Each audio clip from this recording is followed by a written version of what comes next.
Yo, what is up, guys? It's your boy WideShoes coming in with another basketball shoe review, and today we're going to be reviewing the $95 GT Cut Academies from Nike.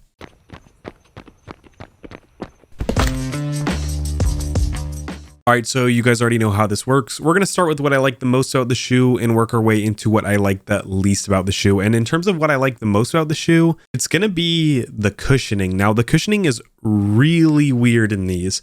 It is Renew foam in the heel, the bulk of the shoe. There's a rubberized EVA, like it's Lunarlon-like foam. It's really soft and spongy. And there's also a 4-foot zoom unit that is not horizontal, but vertical. And it creates this really unique shoe. Now, I will say the ride on the shoe is not very stable. There's a little bit of instability, but the cushioning is something I've never really felt before. And that's because this shoe has its own original design for cushioning. The other GT Cuts do not have this. The GT Cut 3 does not have this same setup at all. And there's just a really unique feeling. It was like playing on kind of bouncy cardboard. And I personally liked that a lot. It was just like, I could not explain how weird the cushioning was in these. You're fairly low to the ground. You're fairly bouncy. You're still responsive though. I'm going to probably give the cushioning like 8.7 out of 10. It's a little bit weird of a ranking, but overall, it's just really good. All right, so what is my next most favorite part of the shoe? It's definitely going to be the lockdown on the GT Cut Academies. Now, I know that looks, or that may sound very surprising, but it's super interesting because there's nothing special about this lacing system. There's no eyelets, there's no wiring system,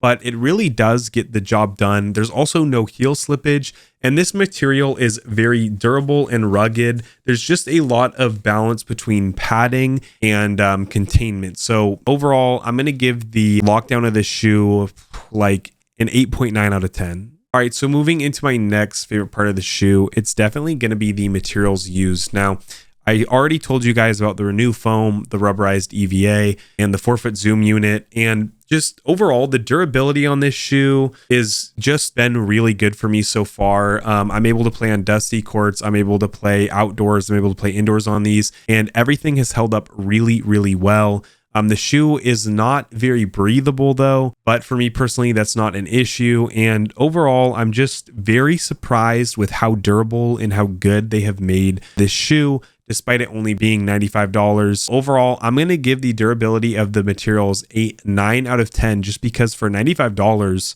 you really get a great deal here. All right, so moving into my next favorite part of the shoe, it's definitely going to be the traction. Now, this is a herringbone pattern, and recently Nike's been putting more herringbone patterns into their shoes, which is good because in the past, that was just kind of an Adidas thing when I was growing up. But overall, this traction pattern is super durable. It's super easy to wipe. It does collect dust like every other shoe, but nothing out of the ordinary.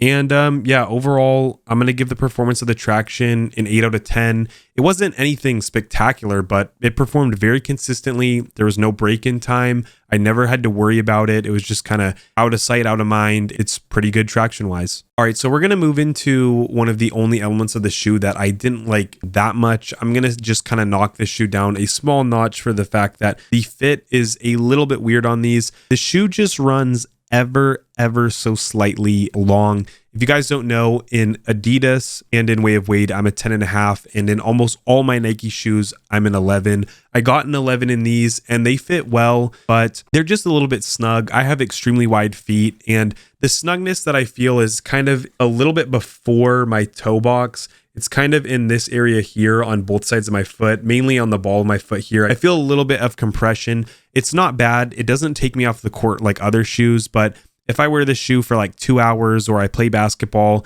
and then maybe I go somewhere outside of the gym, I definitely get sore. And so you could potentially half up a size. I don't think that these shoes run so long that you can't up half a size, but I personally just would have liked the shoe to be ever so slightly more wide. But that being said, the fit is not horrible, especially with how weird Nike's fits can get. So yeah, the only thing I didn't like was the fit, but it's pretty much okay. All right, so what are my kind of overall thoughts on the GT Cut Academies? Well, I definitely think this is a shoe that almost anyone can wear. I think even if you're very small or if you're very large like myself, I'm 200 pounds, 6 feet tall, you can wear this and the cushioning will be enough for bigger players. I think also if you're on the lighter size, you'll still get good utility of the cushioning setup. So overall, the shoe's very versatile. If you're balling on a budget, $95 is pretty much, I think, an unbeatable price. I don't think there's any shoe that's cheaper that offers the kind of polish that this shoe does. It feels like a complete package. And I guess on top of that, or my last thing is, I touched on this briefly. I just want to remind people, I am prone to ankle injuries. There was a little bit of instability in the shoe, or in the back of my mind, I felt ever so slightly unstable when playing, but I never did roll my ankle in these, and I played pretty aggressively in these. So overall, I think this shoe is kind of for everyone. It's one of the safest buys you can get. And again, for $95, it's a great deal. So I would actually recommend that you buy these. They're pretty good. So overall, I'm going to give these an 87 out of 100, although that's mainly because of the price. These are just a solid buy. And thank you guys so much for trusting me with your basketball shoe reviews. I'll see you guys in the next one. And yeah, peace.